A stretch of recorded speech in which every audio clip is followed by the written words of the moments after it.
Live from New Delhi, you're watching DD India Newshour, India's voice to the world. I'm Chhath Puja. Coming up in the next hour.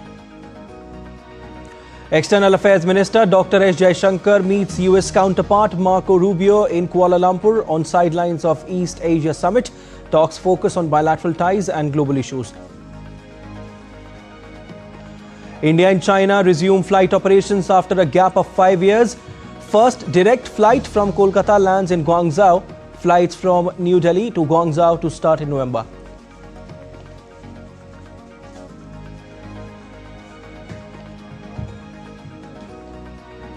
US President Trump heads to Japan on the second leg of his worldwide Asia tour to meet Emperor of Japan ahead of meeting with new Prime Minister Sanai Takaichi. China and the US agree on the framework for a trade agreement, even as US President Donald Trump exudes confidence of working out a deal when he meets Chinese counterpart Xi Jinping later this week.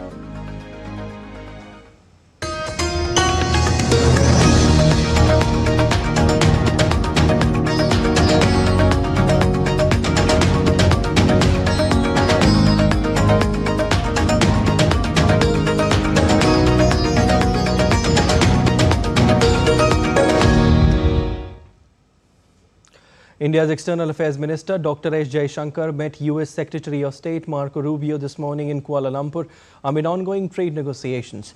The Indian minister appreciated the discussion on the bilateral ties as well as regional and global issues. This marks the fourth in-person meeting between Jaishankar and Rubio this year.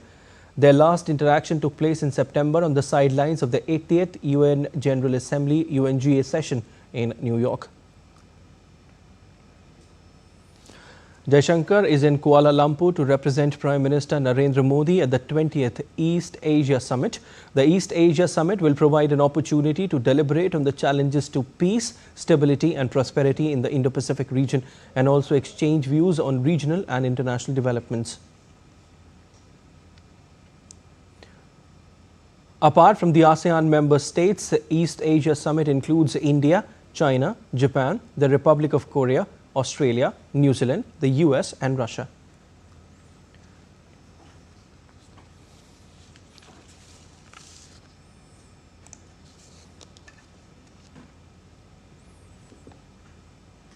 And External Affairs Minister Dr. S. Jaishankar is in Kuala Lumpur to represent Prime Minister Narendra Modi at the 20th East Asia Summit. The East Asia Summit will provide an opportunity to deliberate on the challenges to peace, stability and prosperity in the Indo-Pacific region and also exchange views on regional and international developments. And my colleague Dibyendu Model joins me live on for more. Hi Dibyendu, very good morning. External Affairs Minister Dr. S. Jaishankar met US Secretary of State Marco Rubio on the sidelines of East Asia Summit. Now both leaders discussed bilateral ties and global issues. How crucial was this meet when it comes to the ties between India and the United States? Dibyendu. Well, Siddharth, this meeting at the backdrop of the ASEAN summit, which is currently underway in Kuala Lumpur, is extremely important because the fact that, remember, India and the US is nearing completion of a significant trade deal, and the negotiations are currently underway. The Commerce Minister of India, Piyush Goyal, did talk about the steps of the negotiations on the trade talks between India and US on multiple occasions in the past. This meeting with the External Affairs Minister of India, S. Jaishankar, and Secretary of State Marco Rubio of the United States is essential and important at this point and at this juncture, because remember, the negotiations are currently underway, and this this picture, this optics is absolutely important for bringing in a favorable deal for both the countries. Of course, India will stand hard on its feet when, as far as the negotiations with the US is concerned, with regards to the trade deals. And remember, it's not just the trade deals where India and the United States will be talking about and have been talking about. It is for developing a better strategic relationship between the two countries. Remember the unjustified tariffs that were slapped on India, and ever since then, a negotiation has been going on between India and the US.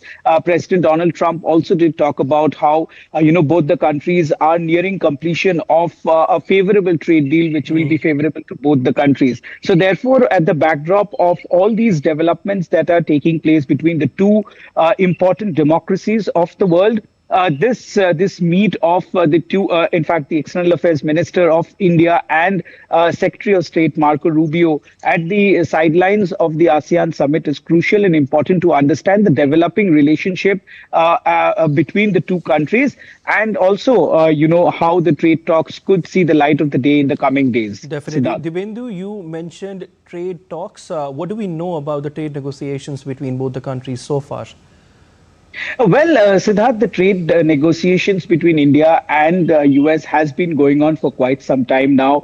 We have seen delegation from the US as well as India going to each other's country to iron out differences and to discuss in detail, item-wise, on what the trades, in fact, on what kind of tariffs each item would hold for the other country. Right. We recently saw a trade deal nearing. In fact, being announced with India and UK, we saw the Prime Minister of India visiting UK for that historic event of FTA between India and the United Kingdom. Yes. We are also having negotiations between the EU and India at this moment as we talk. We had several delegations from the EU visit India and vice versa. So is it happening with the United States. So therefore, these trade talks do take time to iron out, to iron out differences, to discuss and deliberate item-wise. There are various ministries that are involved in the negotiations because there are several items that pertains, for example, agriculture, dairy, which involves particular ministries. But of course, at the forefront of it is the External Affairs Minister and the Commerce Ministry of India, and the counterparts of the other countries. As far as the US is concerned, we had high-level delegations from the US visit India last month. As far as the negotiations are concerned, it is still underway. And what we only hear from the top sources from the government of India is that it is going to see the light of the day very soon. Siddharth. Let's hope so, Dibendu. Now, very quickly, how important is East Asia Summit from India's perspective, Dibendu? Well, Siddharth, the ASEAN summit is very crucial for India because remember, Prime Minister Narendra Modi's Look East policy is based on the fact that in the Look East policy, ASEAN plays an important role because it has several countries from the Southeast Asian region, including the important players like Malaysia, Singapore, Indonesia, and the other countries, in fact, China as well as Japan, who are key important partners in India's Look East policy. So therefore, ASEAN summit is crucial. We saw Prime Minister Narendra Modi addressing virtually the ASEAN summit last evening, and therefore, he did talk about how 2026 is going to be a year of maritime cooperation between India and the ASEAN countries, and also a joint declaration between India and the ASEAN countries on sustainable tourism has already been adopted by the ASEAN nation. So therefore, this summit is crucial, important, because India is a large player and in fact a very important player in the global south. The Indo-Pacific region for India is crucial for as far as the trade, as far as its strategic geopolitical stand is concerned. So therefore, the ASEAN summit plays a key role as far as India's strategic diplomatic maneuver or ties is concerned. Siddharth. All right, Dibendu, we leave it there. Thank you so much. Prime Minister Narendra Modi on Sunday virtually delivered his remarks at the 22nd ASEAN-India Summit being held in Kuala Lumpur in Malaysia. The Prime Minister said, and I quote, "India and ASEAN together represent nearly 1/4 of world's population. We not only share geography, we are also bound by deep historical ties and shared values. We are companions in the global south. We are not only commercial partners, but also cultural partners."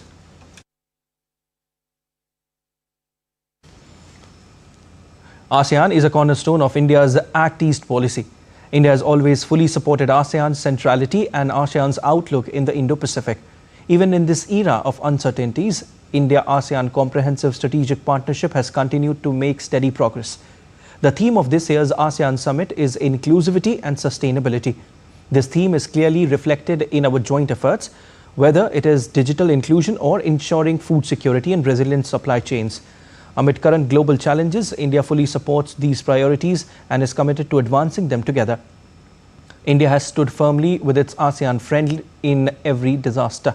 Our cooperation in humanitarian assistance and disaster relief, maritime security and the blue economy is growing rapidly. In view of this, we are declaring 2026 as ASEAN-India Year of Maritime Cooperation.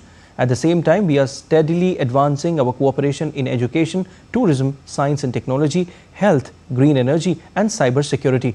We will continue to work together to preserve our shared cultural heritage and strengthen people-to-people ties. The 21st century is our century, the century of India and ASEAN. I am confident that the ASEAN Community Vision 2045 and the goal of Vikasit Bharat 2047 will build a bright future for all of humanity. India is committed to working shoulder to shoulder in this direction.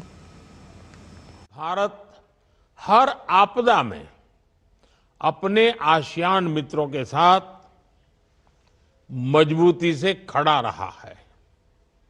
HADR, समुद्री सुरक्षा और blue economy में हमारा सहयोग तेजी से बढ़ रहा है।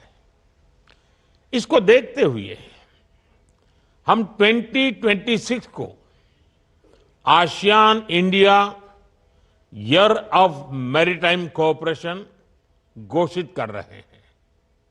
साथ ही हम education, tourism, science and technology, health, green energy और साइबर सिक्योरिटी में आपसी सहयोग को भी मजबूती से आगे बढ़ा रहे हैं।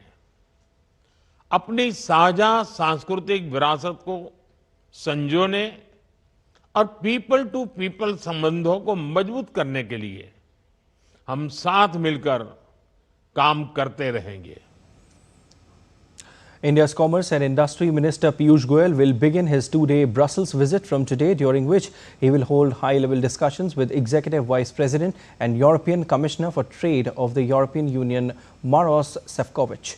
This visit comes at a crucial stage in the ongoing India-EU Free Trade Agreement negotiations as both sides intensify efforts to conclude a comprehensive, balanced and mutually beneficial trade agreement at the earliest. Building on the momentum generated by the 14th round of negotiations held earlier this month, the minister's visit aims to provide strategic direction and political impetus to the talks. Discussions are expected to cover key areas of the proposed FTA, including market access, non-tariff measures and regulatory cooperation. The visit will also serve to review progress achieved so far and to identify areas requiring further convergence.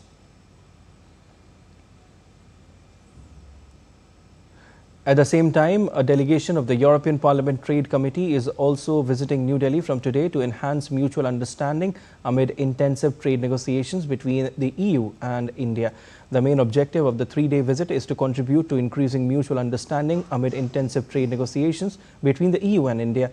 The mission is timely, taking place just a few months ahead of the deadline to conclude negotiations for a free trade agreement by the end of 2025. The INTA members will hold various meetings at both ministerial and parliamentary level. New Delhi will host the 8th session of the International Solar Alliance Assembly from today at Bharat Mandapam in New Delhi. The four-day event brings together the global community to deepen cooperation and accelerate solar adoption for a brighter and sustainable future. Representatives from 124 countries and over 40 Indian ministers will review progress, address challenges and align actions toward one vision: affordable solar energy for all.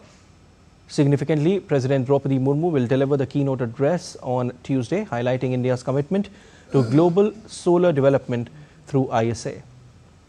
India has achieved 50% of its total installed electricity generation capacity from non-fossil fuel sources 5 years ago, ahead of its target. India is the world's third largest solar producer and world's second largest market for renewable energy. In all, the Solar Alliance will take forward the vision of Prime Minister Narendra Modi of harnessing the power of solar energy.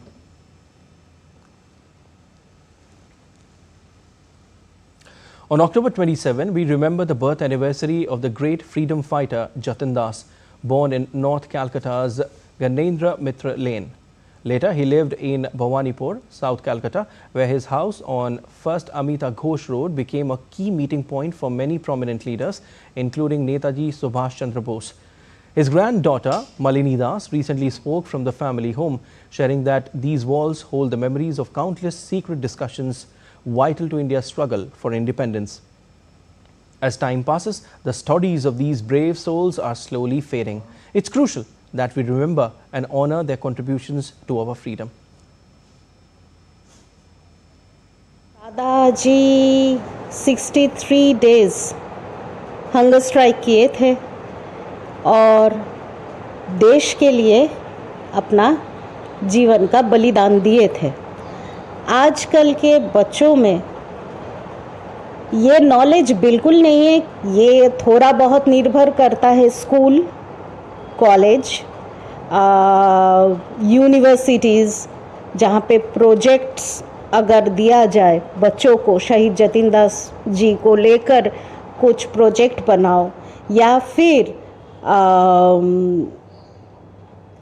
कुछ ऐसा बनाओ जिससे शहीद जतिन दास जी का नाम और history छोटा सा ही सही, एक छोटा सा, कम से कम एक पैरा के अंदर, जो बच्चे नहीं जानते, जो इंसान नहीं जानते, कम से कम थोड़ा आइडिया तो कर पाएंगे कि शहीद जतिन दास जी थे कौन, कितना बड़ा बलिदान दिए थे। नॉट ओनली शहीद जतिन दास जी, हमारे सारे के सारे शहीदों के बारे में मैं बात कर रही हूँ। And still to come on DD India Newshour. Red Cross and Egypt join search for bodies of deceased hostages in Gaza. 5 Pakistani soldiers killed in border clashes with Afghan forces, even as talks for cessation of hostilities continue in Turkey. Cambodian army begins withdrawing heavy weaponry from the border area with Thailand.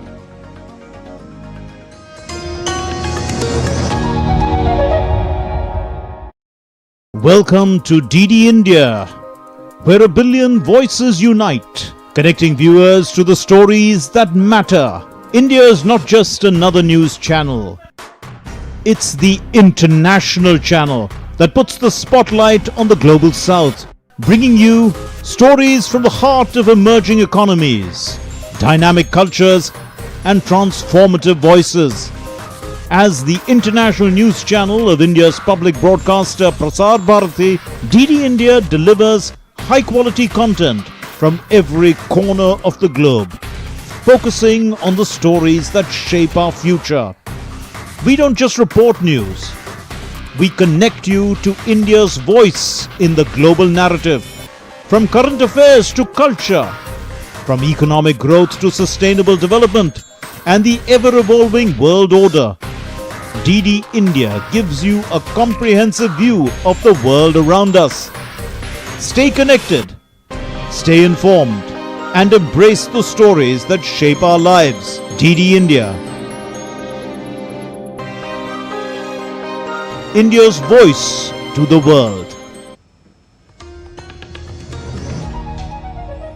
You're watching DD India Newshour. I'm Siddharth Bharadwaj. And the United States and China have agreed on a range of contentious points as part of a trade deal ahead of a key meeting between leaders Donald Trump and Xi Jinping later this week. The US and Chinese officials said that in addition to rare earths, they discussed trade expansion, the US fentanyl crisis, US port entrance fees, and the transfer of TikTok to US ownership control. Top Chinese and US officials on Sunday hashed out the framework of a trade deal for US President Donald Trump and Chinese President Xi Jinping to decide on later this week that would pause steeper American tariffs and Chinese rare earth export controls. After 2 days of talks in Malaysia wrapped up on Sunday, a Chinese official said the two sides reached a preliminary consensus on topics including export controls, fentanyl, and shipping levies. The economic and trade teams from both China and the United States met in Kuala Lumpur, with both sides paying close attention to economy and trade on the agenda and making progress with in-depth and frank discussions and exchanges. There were numerous items on the agenda, including export controls on both sides, the issue of reciprocal tariffs going a step further for an extended period of time, the issue of fentanyl tariffs and cooperation on banning the production of fentanyl. U.S. Treasury Secretary Scott Bessent said Trump's threat of 100% tariffs on Chinese goods is effectively off the table. The U.S. expects China to delay implementation of its rare earth minerals and magnets licensing regime by a year while the policy is reconsidered. So this was the fifth meeting that I've had with my Chinese counterpart, the Vice Premier, Hu Lifeng, and we covered a wide range of issues, and I think we've reached a substantial framework for the two leaders who will meet in Korea next Thursday. So, on the table, the president had given me maximum leverage when he threatened 100% tariffs if the Chinese imposed their rare earth global export controls. So I think we have averted that, so that the tariffs will be averted. And we have a regular quarterly meeting with the Chinese.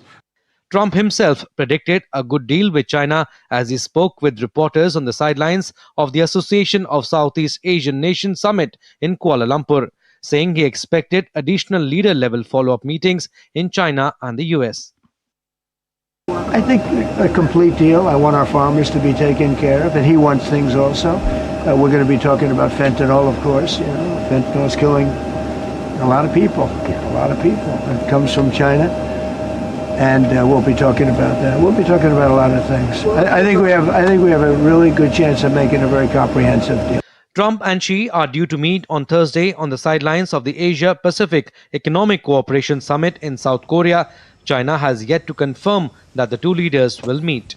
Bureau Report, DD India. US President Donald Trump will be on a 3-day visit to Japan from today for the second leg of an Asia tour. Trump will meet Japanese PM Sanai Takaichi, the country's first female prime minister, today. The meeting is considered a major diplomatic test for Takaichi, who assumed office on October 21. Two leaders are expected to focus on strengthening the Japan-US alliance and addressing key security concerns. In addition to meeting Takaichi, Trump is also scheduled to meet with Emperor Naruhito. Trump's stop in Tokyo follows his participation in the ASEAN Leader Summit in Kuala Lumpur, Malaysia, as part of his three-nation Asian tour. In a statement, Japan's foreign ministry said it sincerely welcomes the visit of President Trump, describing it as an ideal opportunity to reinforce bilateral cooperation and friendship between Japan and the United States. Brazil's President Luiz Inácio Lula da Silva said he had a positive meeting on Sunday with US President Donald Trump, and the respective teams will start immediately to discuss tariffs and other matters. Trump and Lula spoke on the sidelines of the ASEAN summit in Kuala Lumpur in a meeting to overcome tensions between Brazil and the United States after Trump increased tariffs on US imports of most Brazilian goods to 50% from 10% in August. Ahead of the meeting, Trump said he could reach some agreements with Lula. Lula previously described the tariff hike as a mistake, citing a $410 billion US trade surplus with Brazil over 15 years. Brazil's Foreign Minister Mauro Vieira said negotiations will start immediately to work on solutions. The Cambodian army has begun withdrawing heavy weaponry from the border area with Thailand as part of a broader agreement to de-escalate tensions and enhance cooperation between the two nations. As part of the deal, signed in presence of US President Trump in Kuala Lumpur, both countries have committed to withdrawing heavy weapons and military equipment from forward positions along the border to their respective military bases. In addition to the withdrawal of heavy weaponry, the agreement includes plans for joint demining operations to clear landmines from disputed areas, which have posed risks to both military personnel and civilians. An interim observer team comprising ASEAN defense attaches will be invited to assess the withdrawal process once it is completed. This oversight aims to ensure compliance with the agreement and maintain transparency. Fresh clashes near the border with Afghanistan have killed at least 5 Pakistani soldiers, even as the delegations from both sides met in Istanbul to try to defuse tensions after the deadliest fighting in years.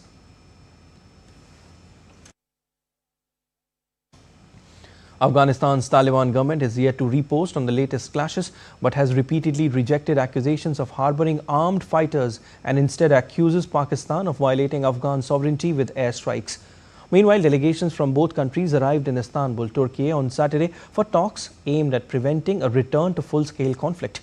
The meeting comes days after Qatar and Turkey brokered a ceasefire in Doha to halt the most serious border fighting since the Taliban takeover of Kabul in 2021. The violence earlier this month killed dozens and wounded hundreds.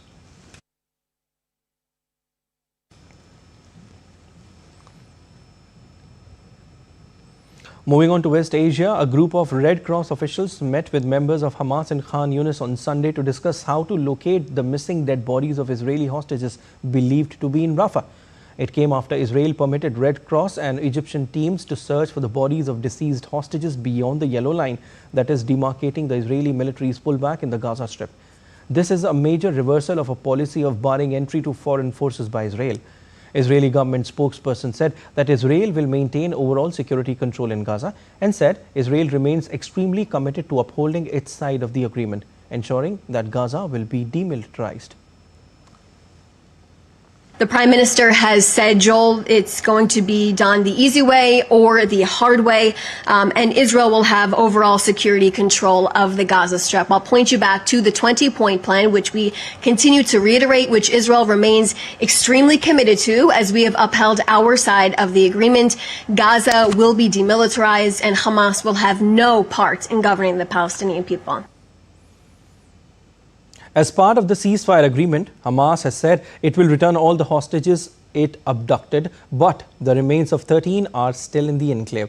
They include 10 Israelis kidnapped during the attack on October 7, 2023 that triggered the conflict, 1 Israeli missing since 2014, a Thai and a Tanzanian worker. Hamas has already returned the remaining 20 living hostages and 15 bodies of hostages. But Hamas warns it will struggle to find the bodies of the others in the ruins of Gaza. Israel insisted on Sunday that it will maintain control of security inside Gaza despite signing up to a US brokered ceasefire that foresees the deployment of an international security force. The United States and allies have set up a truce monitoring center in southern Israel, the Civil Military Coordination Center, and dispatched a string of top officials from President Donald Trump's administration to promote the ceasefire. But Israel opposes any role for its regional rival Turkey. Israel has withdrawn its forces within Gaza to the yellow line, but remains in control of more than half the territory, and it approves every UN aid convoy going through its borders and has carried out at least 2 strikes since the ceasefire. Prime Minister Benjamin Netanyahu told ministers on Sunday that Israel would decide for itself where and when to strike its foes and which countries would be allowed to send troops to police the truce. We control our own security, and we have made clear that in regard to international forces, Israel will determine which forces are unacceptable to us. And that is how we act and will continue to act. This is, of course, accepted by the United States as well, as its most senior representatives made clear in recent days. Israel is an independent state. We will defend ourselves by ourselves, and we will continue to control our fate.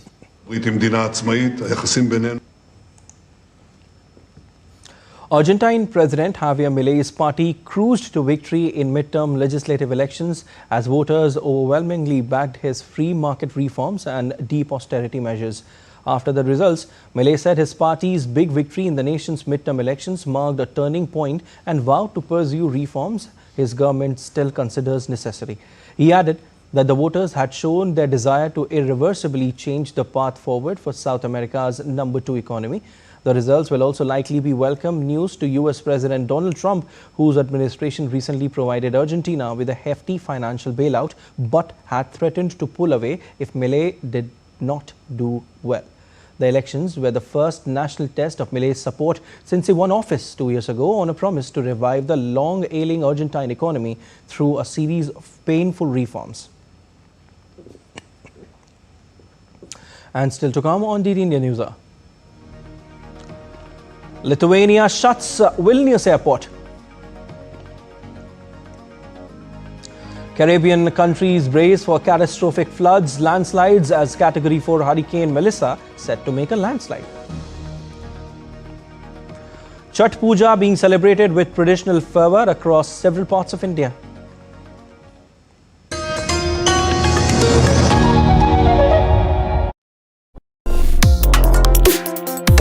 Complex issues, hidden agendas, twists and turns, strategic games. We think all dots are linked. We just need to connect them.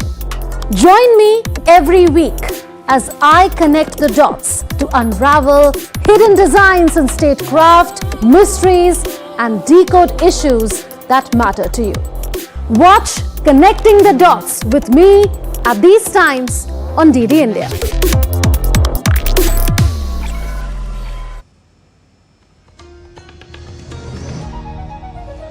You're watching DD India Newshour. I'm Siddharth Bharadwaj, and a quick recap of headlines. External Affairs Minister Dr. S. Jaishankar meets US counterpart Marco Rubio in Kuala Lumpur on sidelines of East Asia Summit. Talks focus on bilateral ties and global issues.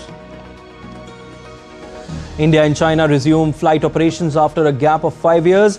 First direct flight from Kolkata lands in Guangzhou. Flights from New Delhi to Guangzhou to start in November. US President Trump heads to Japan on the second leg of his worldwide Asia tour to meet Emperor of Japan ahead of meeting with new Prime Minister Sanai Takaichi.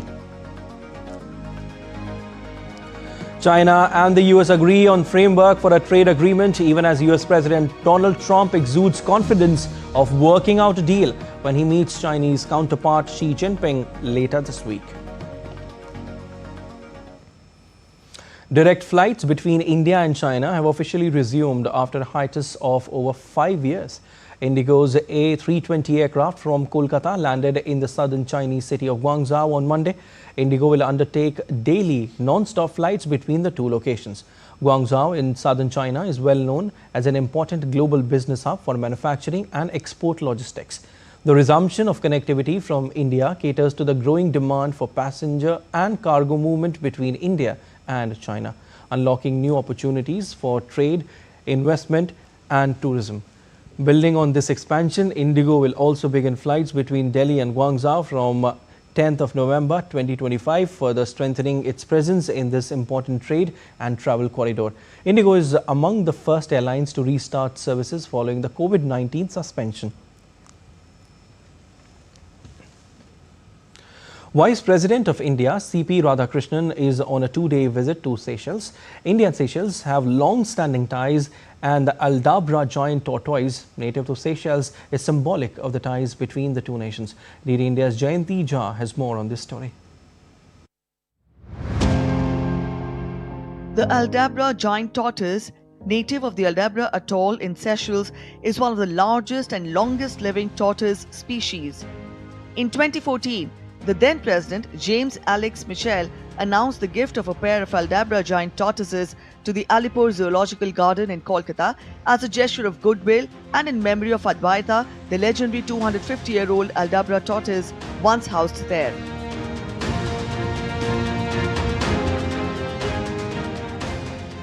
Further deepening this bond, in June 2018, during President Danny Foray's visit to India, Seychelles gifted another pair of Aldabra giant tortoises to the Nehru Zoological Park in Hyderabad. These living gifts embody a spirit of trust, longevity and shared stewardship of nature, mirroring the steady and enduring partnership between India and Seychelles across the Indian Ocean. The Indian-Seychelles partnership has always gone beyond the traditional contours of a partnership. Case in point being the Aldabra tortoise, which Prime Minister Modi has called as a symbol of the everlasting friendship between the two nations as it highlights the trust and longevity that the two countries share. With camera person Uttam Singh reporting from Seychelles, for DD India, this is Jatin Jha. On October 27th marks the 79th Infantry Day, honouring the Queen of Battle, the most crucial fighting arm of the Indian Army. We salute the infantry's unwavering role in defending India's sovereignty from high-altitude borders to counter terror operations. On October 27th, we commemorate Infantry Day, honouring the Queen of Battle, the largest and most crucial fighting arm of the Indian Army. The day marks a unique historical turning point. October 27th, 1947. Just after the instrument of accession was signed, infantrymen were the first to land at Srinagar airfield. Led by the brave Lieutenant Colonel Diwan Ranjit Rai, they fiercely pushed back the Pakistan-backed tribal invaders who aimed to seize Srinagar. Lieutenant Colonel Rai was martyred near Baramulla, but his action saved the state. This operation was the first military action of independent India, setting the standard for courage, dedication, and sacrifice. As the nation commemorates the 79th Infantry Day in 2025, we salute the steadfast infantry for safeguarding India's sovereignty.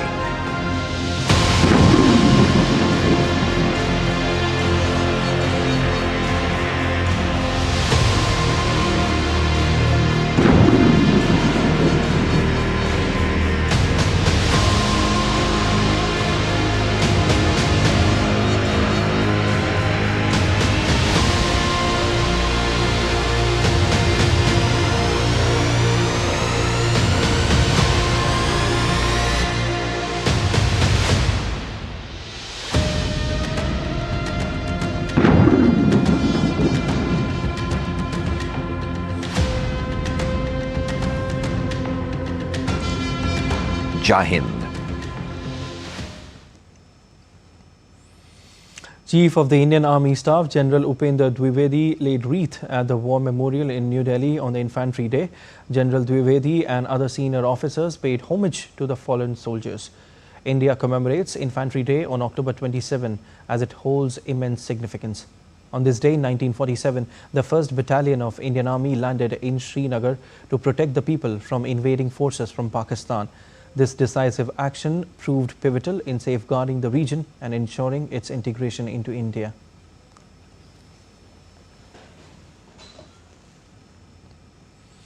In other stories, the Indian Army is renowned for its professionalism and secularism. Our correspondent Nandita Dagar visited a forward post along the LOC and filed this report on the ethos of the Indian Army. This is the Nowshera sector of Jammu and Kashmir. We are at the LOC. This is the place which Brigadier Mohammad Usman of our army defended with his life. During the 1947-48 war with Pakistan, Mahavir Chakra Brigadier Mohammad Usman recaptured Jhangar of Rajouri from the Pakistani army and defended Nowshera. That is why we refer to him as the Lion of Nowshera. But his mission is still being kept alive by our army troops who are stemming infiltration by terrorists from Pakistan and eliminating them. Today, these troops are armed with state-of-the-art technology. ये Norway से खरीदा गया है और जो कि जैसे हम अम्बुश जाते हैं, पेट्रोलिंग जाते हैं, उससे पहले हम रास्ते को सैनिटाइज करते हैं, तो इसके द्वारा हम रास्ते को सैनिटाइज कर सकते हैं जिससे कि हमारे जो भी जवान हैं उनकी जान बच सके। ये इतना छोटा है कि जैसे आप दुश्मन इसको देख भी नहीं पाएगा और इसकी आवाज़ भी दुश्मन तक नहीं पहुंचेगी। What is it that makes our army men put their lives in peril for the nation? Faith in a higher power is one such factor. A mandir or a temple parade being held at the rear headquarters of a battalion here at the LOC in Nowshera. And it's not just a temple parade because our army is an army which is very secular. It believes in all faiths and has soldiers from all faiths, all religions. It believes in Sarv Dharm Sambhav. Therefore, the Indian Army, apart from having a temple parade, also has a mosque parade or a masjid parade, also has a Gurudwara parade and a church parade. All festivals, Diwali, Eid, Guru Purab, are celebrated with equal fervor. Here at this forward post of a battalion in Nowshera at the LOC is a very special place.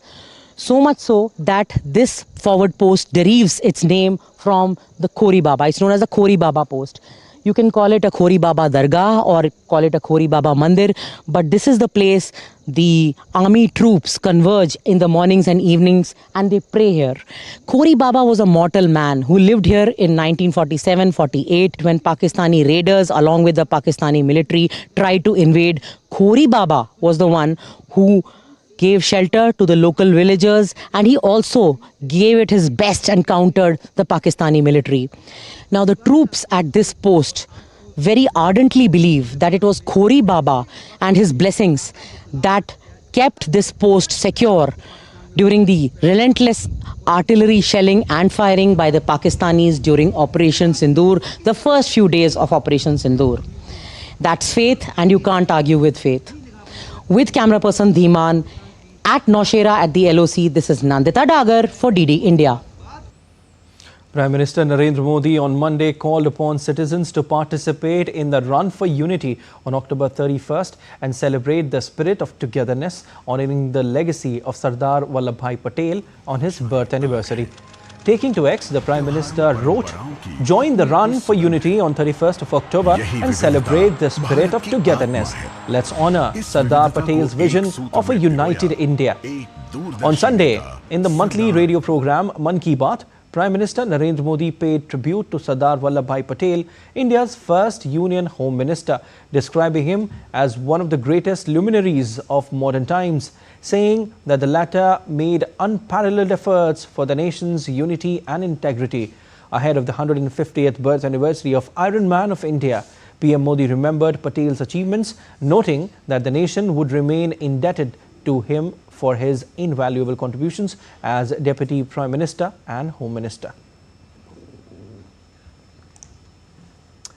In other global updates, amid rising tensions between US and Venezuela, a US Navy destroyer docked in Trinidad and Tobago's capital on Sunday to conduct joint military training with the Trinidad and Tobago Defense Force. The US Embassy in Trinidad and Tobago said in statement the ship would moor in Port of Spain from 26th to the 30th of October as part of the long-standing cooperation between the United States and the Southern Caribbean nation. The guided missile destroyer USS Gravely is in addition to the aircraft carrier USS Gerald R. Ford, which is moving closer to Venezuela. Venezuela on Sunday condemned what it said was a military provocation by neighboring Trinidad and Tobago in coordination with the US Central Intelligence Agency aimed at spurring a full military confrontation with the Latin American nation.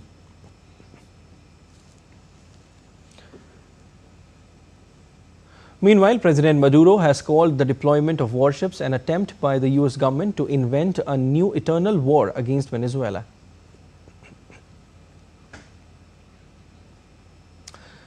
Lithuania closed Vilnius airport on Sunday after several objects identified as likely helium balloons entered its airspace, the fourth such incident this week. The airport was also closed on Saturday due to weather balloons entering its airspace from neighboring Belarus.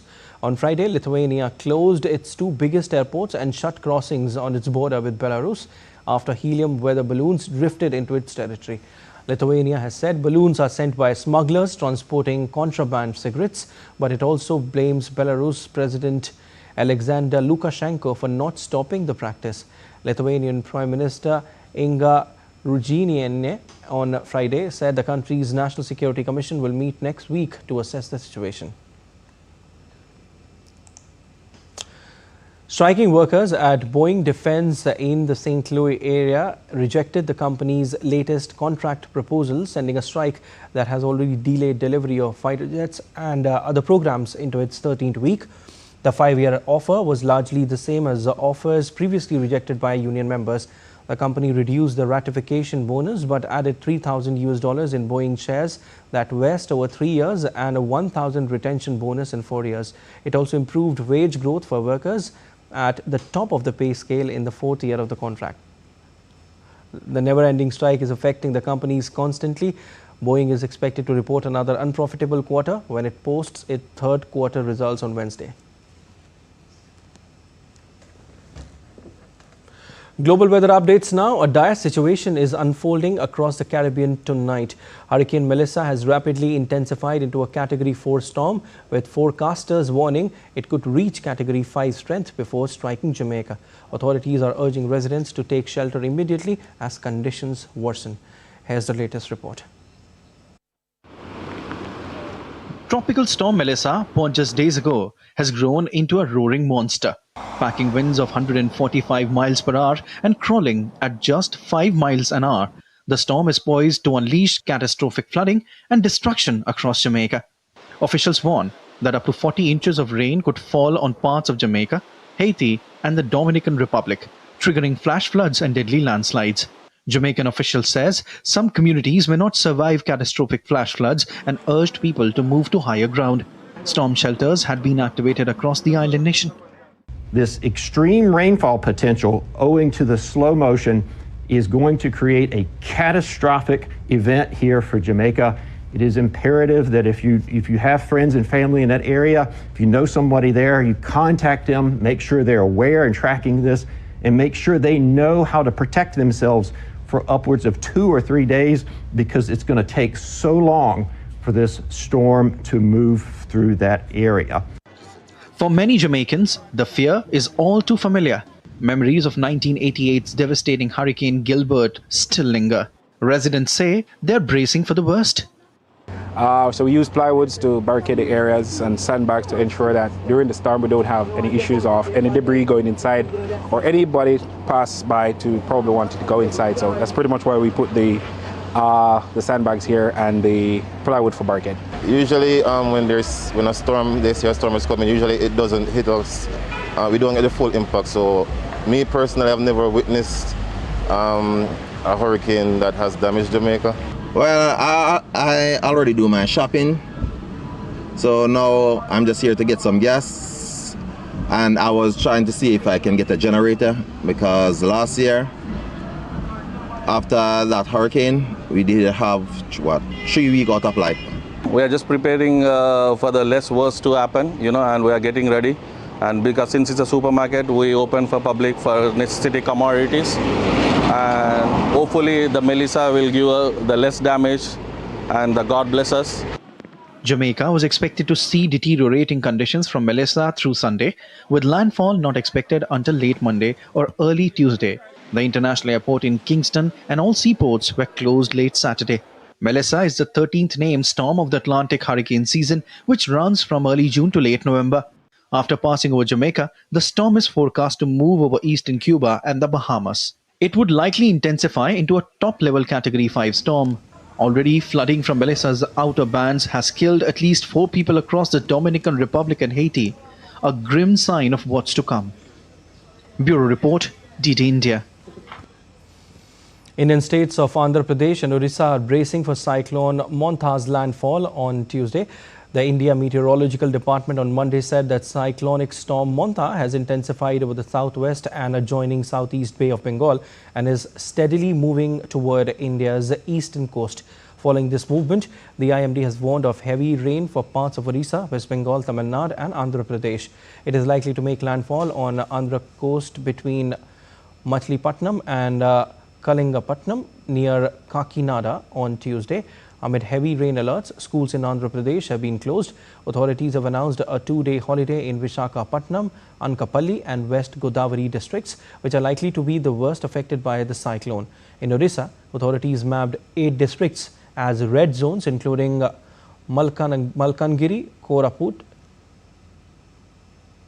Ganjam, Kandhmal and Kalahandi. These areas are expected to experience the most severe impact with extremely heavy rainfall on Tuesday and Wednesday. The IMD has also issued an orange alert for several districts in Tamil Nadu, including Chennai, Tiruvallur and Ranipet, as the storm moves closer.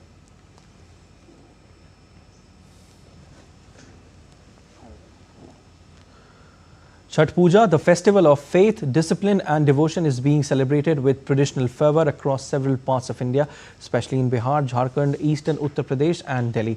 Devotees are offering prayers to the setting and rising sun, expressing gratitude for life and nature's abundance.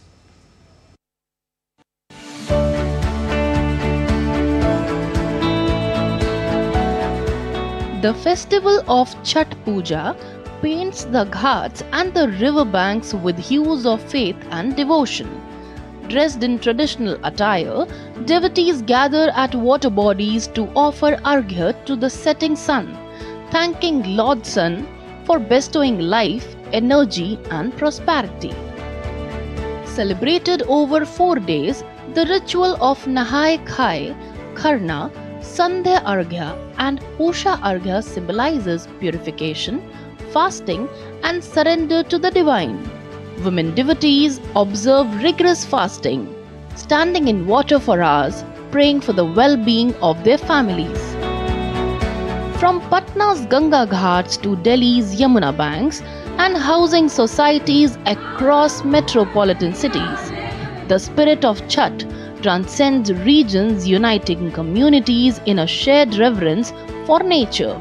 Chhath Puja has turned into a global celebration from India to the shores of abroad, where devotees worldwide unite in prayers to the setting and rising sun, celebrating faith, purity, and the eternal bond with nature. The festival also underscores India's deep ecological connect, worshipping the sun, water, and earth, reflecting a balance between spirituality and sustainability. Chhath Puja once again reminds us of India's timeless cultural harmony and enduring faith. A festival where devotion meets discipline, Chhath Puja continues to inspire millions through its message of gratitude and harmony with nature. Kriti Vadhera's report for DD India. And still to come on DD India Newshour. Australia's Competition and Consumer Commission accuses Microsoft. Stay tuned to know more on this. India's Preeti Smita boy sets a new weightlifting record.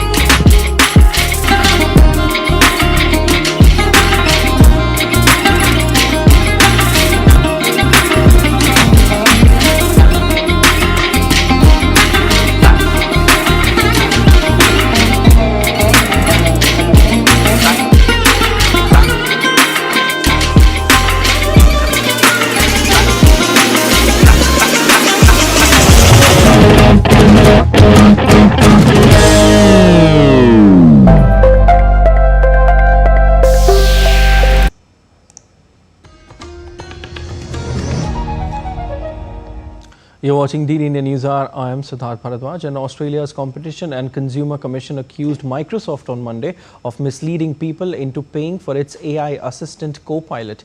The authority said it had filed a suit in federal court against Microsoft Australia and its parent Microsoft Corp. The software giant is accused of making false or misleading statements to around 2.7 million Australians who subscribe by auto-renewal to Microsoft 365 plans, in fact, which includes a suite of online office services. The competition watchdog accused Microsoft of misleading subscribers on personal and family plans since October 31, 2024.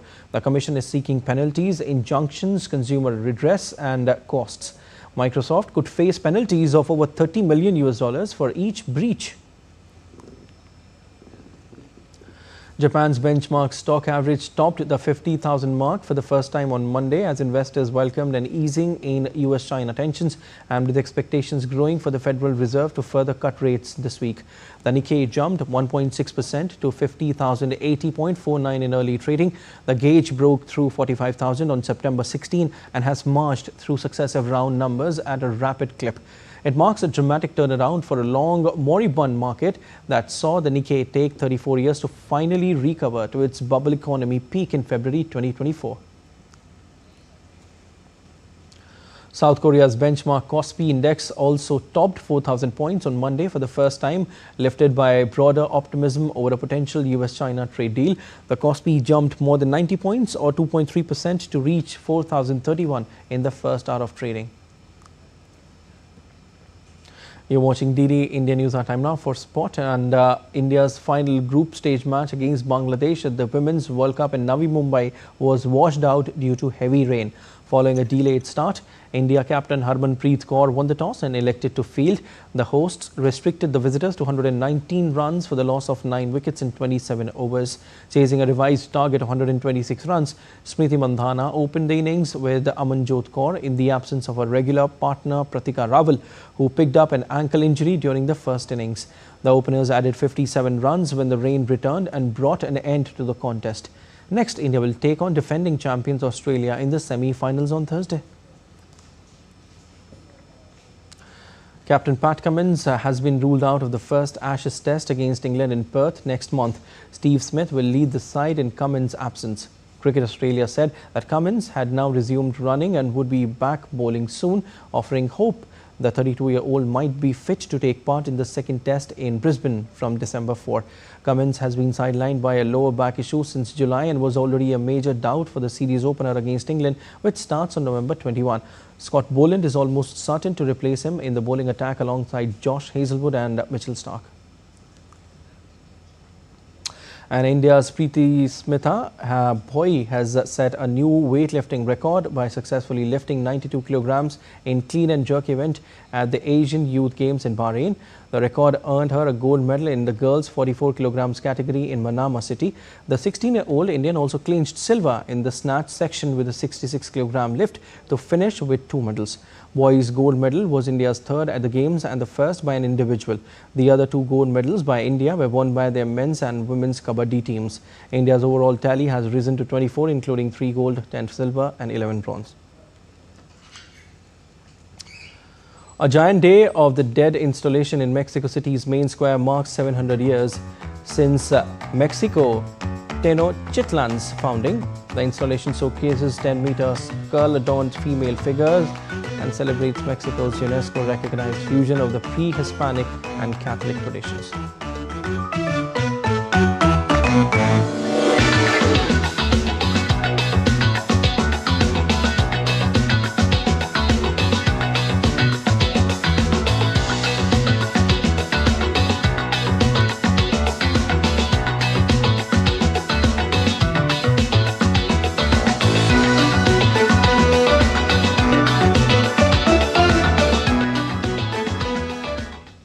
That's all for this edition of DD India News Hour, but let us know your thoughts on the news of the day. For those on the go, you can get all the latest news and updates from India and across the world on DD India mobile app. The app is available on both Android and iOS platforms, and you can scan the QR code on the screen to download now. We'll be back with more news as it breaks here on DD India. I'm Siddharth Bharadwaj from all of us here in Delhi. Thanks for watching DD India News Hour.